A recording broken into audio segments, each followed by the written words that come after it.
ठीके कहलखिन हँ, विशेष मास्टर स्थानीय थोड़े प्रतिबंधित है, तकर बावजूद जै हिसाब से राष्ट्रीय ब्राह्मण महासभा प्रचार प्रसार केने छला तै अनुकूल हम सब उपस्थित नहीं भ सकलहुँ, एकटा दुख के विषय है। पता लागल क्या जगह से बस क्या गाँव से मतलब खाली है, जब मास्टर साहब कहबो केलखिन हँ कि ओहि ढंग से मान लिया गाँव में टाइम नहीं देल गेलै। हम यह कहब जे आगू से टाइम जाकर जे हमार जनसंख्या है ऐसे बहुत बृहद जनसंख्या हेबाक चाही।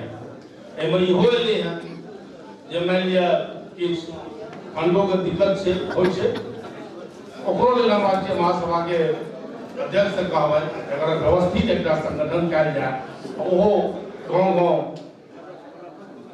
इकट्ठा कए कऽ अकाउंट के सही तरीका से व्यवस्था कर ओकरो व्यवस्था कयल जाय।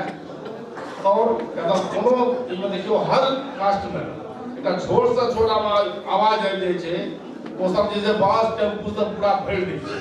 हम सब एते ब्राह्मण छी, 3 जिला 4 जिला देव छी, तैं उनको दर्शन के हिसाब से छी, तो व्यवस्था सुदृढ़ हेबाक चाही। यह बात पे हम पानी समाप्त दै छी। धन्यवाद। जय परशुराम, जय